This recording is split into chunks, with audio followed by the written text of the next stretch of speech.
O assunto agora é saúde. Você sabia que o uso de antibióticos pode causar surgimento da candidíase?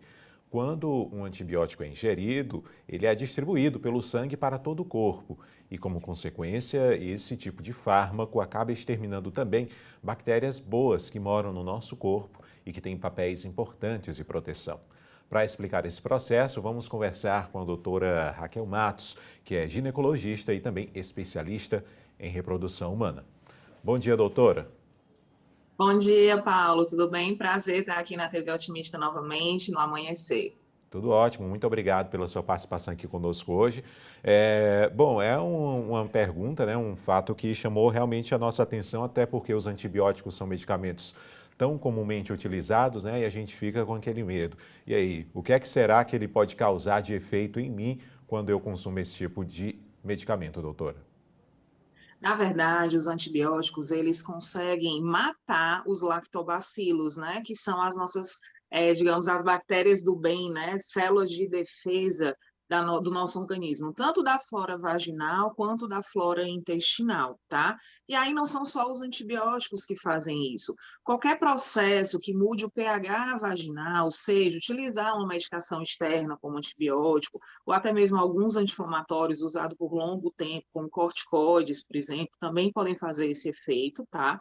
Como usar produtos externos que façam com que esses lactobacilos morram, como ter uma má alimentação, um estilo de vida não muito saudável, também faz com que esses lactobacilos fiquem em desequilíbrio com a nossa flora vaginal. Então, na flora vaginal, a gente tem fungos e bactérias que vivem em simbiose, ou seja, eles vivem em equilíbrio com o nosso organismo. Se algo acontece que esses lactobacilos morrem e o pH vaginal modifica, aí eles vão e crescem, sejam as bactérias, sejam o fungo, causando as vulvovaginites, né? Que não são doenças sexualmente transmissíveis, infecções sexualmente transmissíveis, são por conta desses bichinhos que vivem na nossa vagina em simbiose com o nosso organismo.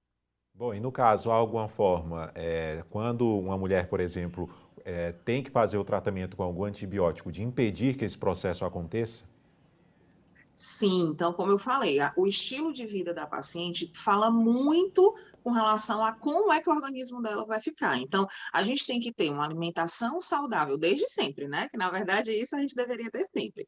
Mas quando estiver utilizando essas medicações, melhorar essa alimentação rica em alimentos pré-bióticos, que seriam cereais, as bananas, cebola, alho. Claro que o ideal seria ter uma avaliação nutricional para ver qual é o melhor alimento pré-biótico para aquela paciente.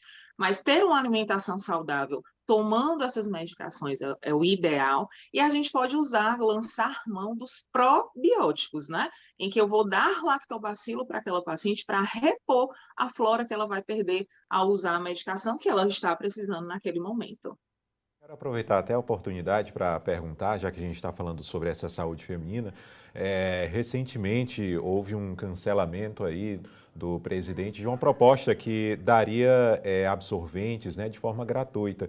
E eu queria perguntar para a senhora, no caso, a falta do uso, né, desse instrumento, ele pode também causar quais as dificuldades que eles podem causar, os danos à saúde da mulher que a falta do uso do absorvente pode causar? Na verdade, a gente aqui está falando muito mais de algo, de um autocuidado, né? Essas mulheres que não têm acesso, que é o que a gente chama de pobreza menstrual, que é um tema que a gente tem tentado bater bem nessa tecla, principalmente nesse ano de 2021, após a pandemia, em que a pobreza mundial aumentou, consequentemente a pobreza menstrual também aumentou. Do ponto de vista, digamos assim, médico, o que vai causar, o que pode causar, é a depender do que ela use como método absortivo para essa menstruação, né? Então, pode ser que ela adquira alguma infecção, porque vai ficar em contato com aquele sangue muito tempo, sem ter uma higiene adequada, sem trocar aquele método absortivo, né? O que pode causar são essas infecções, essas vulvovaginites podem piorar, dependendo do que se utiliza. Mas aqui o principal que a gente tem que falar com relação à pobreza menstrual não é só o risco médico, o risco da saúde, né? E sim o risco do autocuidado. Essa pessoa, ela não tem acesso a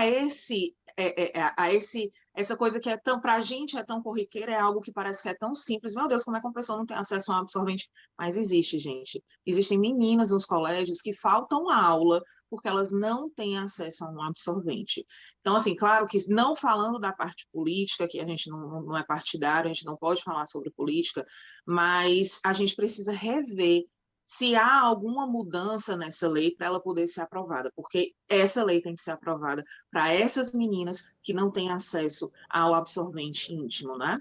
É verdade, doutor. Olha, muito obrigado, tá, pela sua participação aqui conosco na TV Otimista. É um bom trabalho para a senhora e um bom final de semana também, tá? Obrigada, igualmente. Prazer foi todo meu. Tchau, tchau.